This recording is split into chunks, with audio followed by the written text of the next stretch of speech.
Dzeltenā lampa, kam stīvi uz stūra, dienu un nakti kā mūžīga vakts, nomalē baigā, kur dzīve tik sūra, apspīdot sejas dziļdrūms kā nakts, aizsedzi gaismu sev, izdziesti lēnām, izdziesti dziļi kā miroņa skats, ak laitās sejas kā pārklāts ēnām, neredz un nejūt, cik baigs viņu skats, tu viņu sāpēm un ciešanām lielām, esi tik atspīdums pavirš un lieks, sen tava vieta uz greznajām ielām, kur valda tik tukšums un prieks, lai viņi izbēgtu visi tās baismas dienu un nakti, kas pretim tiem ņirds, vajag tiem savāda brīnišķas gaismas, kas izplūst kā mīla no sirds.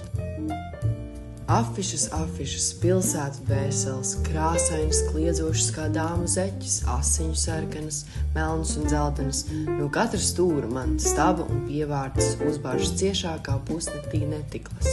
Afišas, pilsētu sakraments, izrāžu baru un mītņu kalendārs.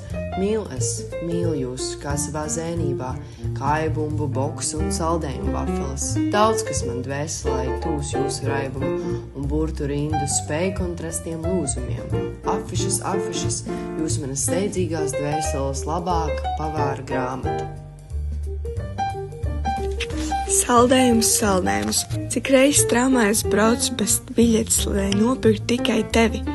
Saldējums, tavs vafels izplauks par naudu uz visiem pilsētas stūriem. Tavs vafels brīnišķīgi dzeltenās, kā teirojas bulvāru veikalos. Tavs vafels sātās kā asinis, kā domu lūpas un auto nakts numurs. Saldējums, labākos zekserus pārdēs esmu par tevi.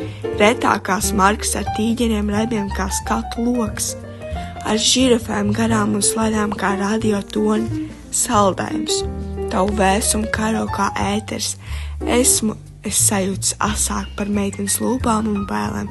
Tu, manas dvēseles vecuma kalendārs, tevi mīlot, es mācījos mīlēt visu dzīvi un ilgi. Zilsais loga rudens vakars, vēršlīdz tikam kļups smoka, viss, kam kāds ar sirdi sakars, mūžība kā piena loka. Kas par to, ka daudziem mājas, šī zilā naktī nav, tavas kautrās vieglās kājas, sāk pie uguns sasilt jau. Kas par to, ka mīli citu, viss šai dzīvē tikai māns, ņem šo lakatu kam vidū, gaižs celtens pelikāns, ņem un to ar slepu baudu, sev par glezniem pleciem sedz, lai caur tērpu viņa audums tavu miesu jūt un redz.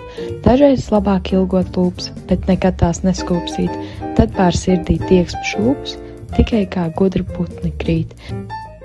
Laterna dzeltenās omletes gulēja peļķēs, lietus skaitīja ķiršus nomalas dārzos, spēlēja bungas uz lapām un meta kauliņus kanāļa ūdeņos. Zilguma bija tumša kā loks, aizklāts ar audeklu melnu. Ko man bija darīt ar tādu nakti, kur galošas jāvelk? Dvēselē bārdu dzīt, klavieres spēlēt uz nerviem, ilgas kā austeres rīt. Ko man bija darīt? Un es aizgāju Maskavas ielā bārā, kur salasās zagļi un šaubīgas meitas skumt. Osrāmas puldes kā dzelteni dzimta rauskar šūpojās gausi virs manas galvas. Dziestot saldējums līdzīgs oranžam ābolam priekšā man kristāls šķīvī izplūda nelielā peļķē, kā pārdurta acis. Kaut kur bakhiski elpoja citra, nakts iežņaudza apaļo bāru tumsas melnā un čaukstošā zīdā. Tuvākā liepa nometa lapu uz manu vientuļā galda. Es to paņēmu rokās un skūpstīju ilgi, jo man nebija lūpu, ko skūpstīt. Lūpu? Kamdēļ man jāskūpsta lūpas? Kamdēļ nevaru skūpstīt marmolu galdiņu virsmu, tikpat tīru un vēsu kā meitenes muti? Sienu, šo pašu sienu, uz kuras virsū sievietes miesa, trakna un balta, kā kausēta tauki. Ak, kamdēļ meitenes lūpām izdotu monopolu kompresa uz manu sūstošo muti?